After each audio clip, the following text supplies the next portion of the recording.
The giant red dust storm on Mars finally cleared after 3 days, revealing something that would change humanity's understanding of its place in the universe forever.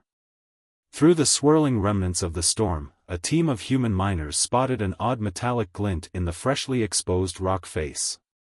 "Control, we've got something unusual at Dig Site 7, radioed Tom, the lead miner, as his team carefully approached the exposed section.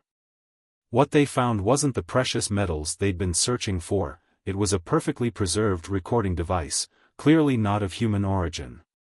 The device was small, about the size of an old smartphone, but made of materials unknown to human science. As the team carefully extracted it from the rock, it began to glow with a soft blue light.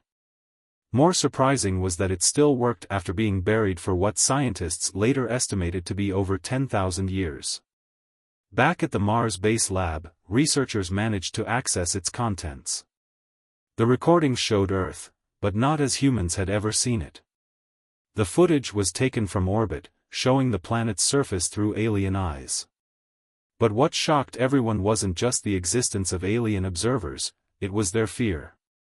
The translation of the alien language in the device revealed something extraordinary. Earth wasn't just another planet to them, it was classified as the most dangerous world they'd ever discovered. The aliens called it a Deathworld, a planet so harsh and lethal that they couldn't believe anything intelligent could evolve there. "How do they survive?" one alien voice asked in the recording. "The gravity alone should crush them. The atmospheric pressure, the temperature swings, the bacteria, the predators, everything about their world should make complex life impossible." And yet, the recording showed humans going about their daily lives, building cities, surviving in deserts and Arctic regions, thriving in conditions that the aliens considered unsurvivable. To them, humans weren't just another species, we were impossible beings, walking contradictions who treated lethal conditions as normal. But the most chilling part was the final entry: "We must continue monitoring from a safe distance. If these creatures ever leave their world, if they ever discover they're not alone, everything will change. They are the universe's ultimate survivors, and we pray they never find out about us." The recording ended there, leaving the human researchers in stunned silence. They had just discovered that humanity wasn't alone in the universe, and more importantly, that the universe was terrified of them. Little did they know, this discovery was just the beginning. The aliens' worst fear was about to come true, and humanity was about to step onto a much larger stage. 2 months after the Mars discovery, the human research vessel, Northern Star, was conducting routine ice core sampling near Europa, Jupiter's moon. The ship's crew had settled into their normal rhythm when their sensors detected something unusual moving behind Jupiter's largest moon. The object was massive, nearly twice the size of their ship, and it definitely wasn't a natural phenomenon. Its movement was too precise, too controlled. The crew watched in amazement as the object emerged from behind Europa, revealing a sleek vessel with a design that defied human engineering. Dr. Chen, the ship's chief scientist, immediately noticed something odd about the alien vessel's behavior. It was moving erratically, almost as if trying to back away from them. The aliens, it seemed, were just as surprised to find humans this far from Earth as humans were to find them. The Northern Star's communication officer picked up a transmission, not in any human language, but in mathematical sequences that any advanced civilization would understand. The message was clear: they were attempting to establish contact, albeit nervously. Through the viewport, the crew could see the alien ship's unusual design. It seemed built for environments much gentler than the harsh vacuum of space. Its hull was thinner, its shielding minimal compared to human vessels that had to be built to withstand extreme conditions. The initial exchange was tense. The alien vessel kept its distance, maintaining what they clearly considered a safe position. Through increasingly complex mathematical exchanges, both ships managed to establish basic communication. The alien's first coherent message was unexpected: "How are you surviving out here?" To the crew's confusion, the aliens seemed genuinely shocked that humans could operate so far from Earth. Their sensors indicated the Northern Star's hull was withstanding radiation levels they considered lethal, and the internal pressure and gravity settings were, by their standards, crushing. The aliens, calling themselves the Galactic Confederation Observers, revealed they had been watching Earth from a distance, believing humans were trapped on their deadly homeworld. Finding them operating successfully in space challenged everything they thought they knew. Dr. Chen noticed something else. The alien ship was struggling with Jupiter's radiation levels, while the Northern Star's standard shielding handled it easily. What humans considered normal safety measures, these advanced aliens saw as extraordinary technology. As the two ships maintained their cautious distance, neither crew fully grasped how this encounter would reshape their understanding of life in the universe. The aliens were about to learn that their nightmare scenario, humans leaving Earth, had already happened. And humans were about to discover just how unique their ability to survive truly was. The first contact was just the beginning of a much bigger story, one that would force both species to reconsider their place in the cosmic order. The universe was about to learn that being from a death world wasn't a curse, it was humanity's greatest strength.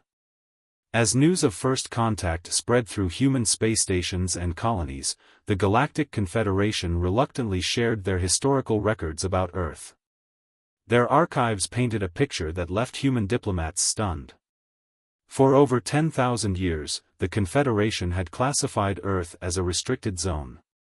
Their records showed 15 failed attempts to establish research bases on the planet. The first team had landed in what humans would later call the Sahara Desert. The aliens' environmental suits, designed for what they considered extreme conditions, failed within hours under Earth's harsh sun and atmospheric pressure. The second team chose a more temperate zone, landing in a forest region. They lasted longer but retreated after encountering what their reports described as aggressive microscopic life forms, common Earth bacteria that their immune systems couldn't handle. Each subsequent mission ended similarly, with the alien researchers fleeing from conditions humans considered perfectly normal. Through their translation devices, the alien commander shared footage from their most disastrous attempt, a research station established in the Arctic. "We thought the cold would make it safer," the commander explained, "but then we witnessed something terrifying, human settlements thriving in those conditions. Your species built cities in places we couldn't survive for more than a few hours." The records showed the Confederation's growing fascination and fear as they watched human civilization develop. They observed humans adapting to every environment Earth threw at them: deserts, mountains, frozen tundra, dense jungles. More incredibly, humans seemed to enjoy exploring these deadly environments for something they called adventure. One particular record caught the attention of human scientists. The aliens had documented a human expedition to Mount Everest in the 1950s. To them, it was mind-boggling, humans deliberately climbing to heights where the air was too thin to breathe, in temperatures that should have killed them instantly, all without advanced technology. The commander displayed their analysis of human physiology. "Your bodies are extraordinary machines," they explained. "You can repair broken bones, fight off infections that would kill us instantly, and adapt to almost any environment. You even intentionally expose yourselves to controlled amounts of poison to build immunity. We've never seen anything like it." As the human diplomats processed this information, they began to understand why the Confederation had kept their distance. It wasn't just fear, it was a complete inability to comprehend how humans could exist at all. To them, humanity's very existence defied the laws of nature as they understood them. But now, with humans already established beyond Earth, the Confederation faced a choice: continue avoiding these death world survivors, or accept that the galaxy was about to change forever. What they didn't realize was that they would soon need humanity's unique abilities more than they could imagine. The meeting took place on a neutral space station, specially modified to accommodate both species. While the human delegates sat comfortably, the alien representatives needed special suits just to handle what they called crushing Earth-normal gravity. But they had come with an urgent request that would change everything. "We need your help," the alien leader admitted through their translator. 3 days ago, we lost contact with one of our most important research stations. It's located on a planet we call Death Zone 6, a world even more hostile than Earth. The alien leader activated a holographic display, showing a planet that made even the seasoned human space veterans pause. Death Zone 6 had twice Earth's gravity, a toxic atmosphere, and surface temperatures that could melt lead. The alien research station, built to study rare mineral formations, had gone silent after reporting severe structural failures. There are 67 of our people trapped there, the alien continued. Our rescue ships can't handle the conditions. None of our species can survive on the surface long enough to reach them, even with our best protection. But then we saw your Mars mining operations. The human delegates exchanged glances. They understood now. The aliens had been monitoring human mining operations on Mars, where workers routinely handled conditions that would kill most alien species. What they saw had given them hope. The alien leader played footage of human miners working in Mars dust storms, handling heavy equipment in spacesuits, and operating in conditions that the Confederation considered extremely dangerous. Your people do this every day, they said, their translator conveying a mix of fear and admiration. You treat as routine what we consider impossible. The station's chief engineer displayed the rescue mission's requirements. The trapped researchers had about 2 weeks of supplies left. Any rescue team would need to land, traverse 5 kilometers of deadly terrain, repair the station's critical systems, and evacuate survivors, all under conditions that would crush normal spacesuits. We've spent centuries avoiding your species because we feared your strength, the alien leader admitted. Now we're hoping that same strength can save our people. Will you help us? The human delegates didn't need long to decide. Despite centuries of being feared and avoided, despite being seen as monsters from a death world, humanity's response was immediate and simple: when do we start? As the planning began, neither species fully grasped how this mission would reshape their relationship. The aliens were about to learn that the same traits that made humans terrifying also made them the greatest allies they could hope for. The rescue mission would prove that being Deathworlders wasn't just about survival, it was about helping others survive too. Inside the massive training facility on the moon base, 30 human volunteers prepared for what would be the most challenging rescue mission in history. The group included deep-sea rescue experts, mountain climbers, and veteran Mars miners, people who were used to working in what most humans would consider impossible conditions.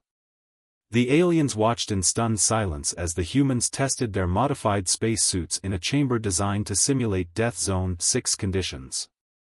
The chamber's crushing gravity and toxic atmosphere had required triple reinforced walls, yet the humans inside were adapting, learning to move efficiently despite the overwhelming pressure. Your bodies are actually growing stronger, the alien medical officer observed, studying the biological readings. What the aliens saw as deadly stress, human bodies treated as exercise, actually building denser muscles and bones in response to the increased gravity. The veteran Mars miner, Jack, led the team through equipment modifications. The problem isn't just the gravity, he explained to the alien engineers. It's working in it. Tools that weigh 10 pounds on Earth will weigh 20 there.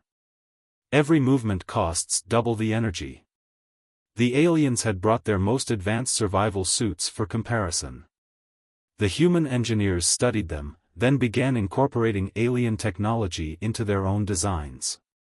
They added alien energy shielding to their traditional sturdy human construction, creating hybrid suits that could withstand both the crushing pressure and the corrosive atmosphere. During one training session, a support beam cracked under the simulated gravity. Before the aliens could even trigger emergency protocols, 3 humans had already braced the structure and started repairs. Their natural disaster response instincts, evolved over thousands of years on Earth's unforgiving surface, kicked in automatically. The alien observers were particularly fascinated by how the humans cooperated under stress. Rather than breaking down, the teams seemed to grow more focused, more determined. They'd seen this in their Earth observations, humans becoming stronger through adversity, but seeing it up close was different. "We've spent centuries being terrified of your survival abilities," one alien admitted to Jack during a break. "We never considered how those same abilities could be used to help others."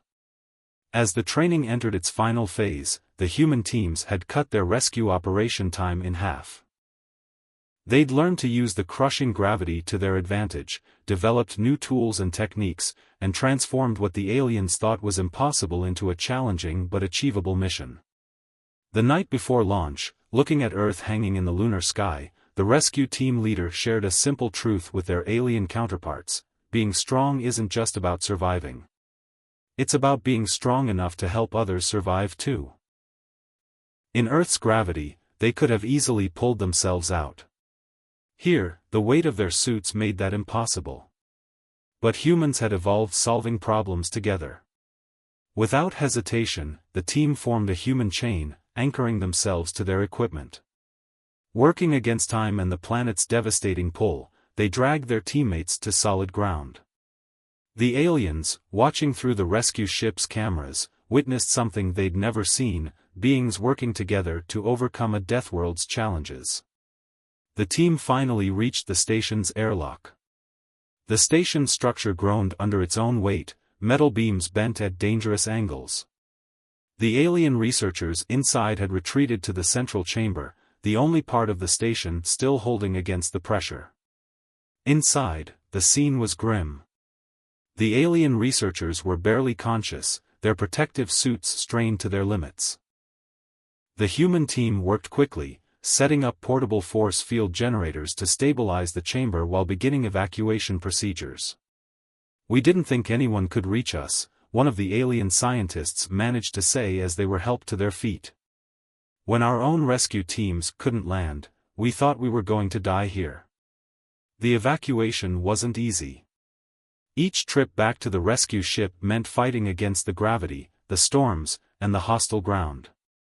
But hour by hour, the humans persevered, their bodies adapting even as they worked, getting stronger rather than weaker under the strain. As the last researcher was brought aboard, the team looked back at the station. In just hours, the planet would tear it apart completely. But they had done what was thought impossible: they had stared down one of the deadliest worlds in the galaxy and won. The rescue ship lifted off, leaving Death Zone 6 behind. Inside, human and alien alike shared the exhausted, grateful silence of survivors. They had just proven that humanity's curse of evolving on a death world was actually the galaxy's greatest gift. The successful rescue made headlines across both human colonies and alien worlds. In the main conference room of the Galactic Confederation's diplomatic station, representatives from a dozen alien species gathered to watch the mission recordings, their expressions a mix of awe and dawning realization. The footage showed human rescuers working in conditions that had previously been classified as unsurvivable. More importantly, it showed them working together, using their strength not to conquer or destroy, but to save lives. "We've been looking at this all wrong," the Confederation's chief scientist announced to the gathered assembly. "For centuries, we saw humans as dangerous because they evolved on a death world. We never considered that surviving such conditions would create beings capable of extraordinary compassion."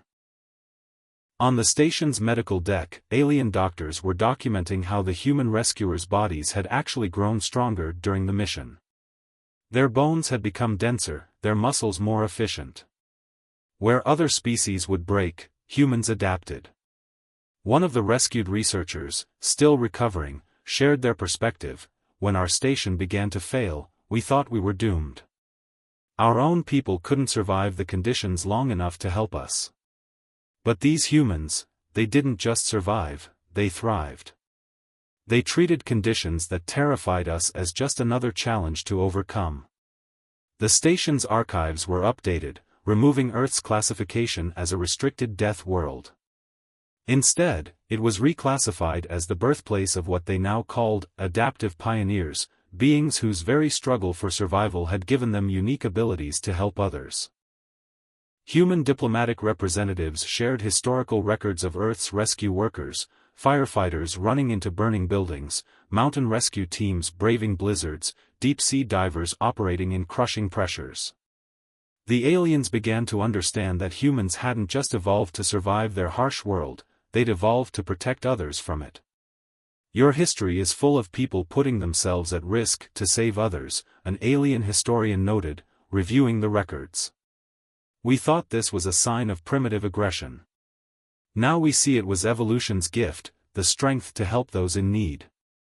As the rescued scientists reunited with their families, a new understanding spread through the Confederation. Humanity's Deathworld origin wasn't something to fear. It was the source of abilities that could benefit all species, a way to reach places and save lives that would otherwise be lost. The very traits that had made humans seem dangerous, their strength, their adaptability, their determination, were now seen in a new light. They weren't the galaxy's nightmare, they were its newest, most valuable allies. But even as this new understanding grew, a greater challenge loomed on the horizon. One that would require both human strength and alien wisdom to overcome. An emergency alert echoed through the combined human-alien space station. Long-range sensors had detected something unprecedented. A rogue planet, knocked out of its orbit by a dying star, was hurtling through space directly toward populated systems. The Confederation's scientists delivered the grim news: the rogue planet's path would take it through 3 solar systems containing inhabited worlds. Its massive gravitational pull would destroy planetary orbits, causing environmental catastrophes that would kill billions. "We can't evacuate everyone in time," the alien commander explained, displaying holographic projections of the planet's path. "And our technology can't generate enough force to deflect something that massive." That's when Jack, the veteran Mars miner, spoke up. "On Earth, we used to dig tunnels to redirect water flow during floods. What if we did something similar, but bigger?" The aliens looked confused until he explained further. His plan was audacious: use human mining expertise combined with alien technology to hollow out strategic points in the rogue planet, then plant gravity drives to alter its course. It would require working in conditions even worse than Death Zone 6, crushing pressure, intense radiation, and unpredictable gravitational forces. "It's suicide," the alien engineers protested. But they had forgotten who they were talking to. Humans had spent their entire history doing impossible things to protect others. The mission launched with a combined team, human miners and engineers working alongside alien technical experts. They had 30 days before the rogue planet would reach the first inhabited system. The work was brutal. Even with their enhanced suits, the humans could only work in short shifts. The planet's gravity was so intense it threatened to crush their equipment. Several times, emergency evacuations were needed as the unstable surface cracked open. But slowly, impossibly, they made progress. The human miners, drawing on centuries of experience working in Earth's dangerous depths, carved precisely placed shafts into the planet's core. Alien technicians installed their most powerful gravity drives, synchronized to activate simultaneously. With just hours to spare, the final drive was installed. The combined team retreated to a safe distance, watching their instruments nervously. If they'd calculated wrong, if even one drive failed, billions would die. The gravity drives activated with a flash that lit up space. For a moment, nothing seemed to happen. Then, gradually, the massive planet began to turn, its trajectory shifting degree by degree. Through their combined efforts, human strength and determination paired with alien technology and knowledge, they had achieved the impossible. The rogue planet would miss the inhabited systems, passing harmlessly into empty space. As celebrations erupted across human and alien worlds, both species realized something profound: together, they were capable of things neither could achieve alone. The galaxy's greatest challenge had just been overcome by the very partnership that once seemed impossible. 1 year after the rogue planet crisis, representatives from every known spacefaring species gathered on Earth. It was the first time many of these beings had dared to set foot on what they once called the Death World. The occasion was historic, the signing of the Galactic Unity Treaty. In New Delhi's recently constructed Interstellar Conference Center, under the same gravity and atmosphere that had once terrified them, alien diplomats watched in amazement as children played in the gardens outside. What they had once seen as a harsh, deadly environment, they now recognized as the crucible that had forged humanity's greatest strengths. The treaty wasn't just about cooperation, it was an acknowledgement of a fundamental truth: the galaxy needed humanity's unique abilities. In the year since the Rogue Planet incident, human-alien teams had successfully completed dozens of impossible missions. They had rescued researchers from gas giant storms, established bases on worlds previously thought uninhabitable. The new station would serve as a training ground, where other species could learn from humanity's resilience while humans learned from alien technology. The old man who had first discovered the alien monitoring device on Mars was present at the ceremony. Now retired, he watched with tears in his eyes as the treaty was sealed. "We spent so long looking up at the stars, wondering if we were alone," he reflected. "We never imagined that our greatest gift to the galaxy would be the very things that made our world seem so harsh." The ceremony concluded with a simple truth: humanity's story had never been about surviving a death world. It had been about learning to thrive in adversity, about growing strong enough to help others survive. Earth wasn't a prison, it was a training ground that had prepared humanity for its true purpose. As the sun set on the historic day, humans and aliens stood together under Earth's open sky. What had begun with fear had transformed into something remarkable, a partnership that promised to make the galaxy a safer place for all species. The universe, they had learned, didn't need to fear the Deathworlders. It needed their strength, their determination, and most importantly, their unwavering desire to protect and preserve life, no matter how challenging the circumstances. In the end, humanity's greatest contribution to the galaxy wasn't their ability to survive, it was their determination to ensure that others could survive too.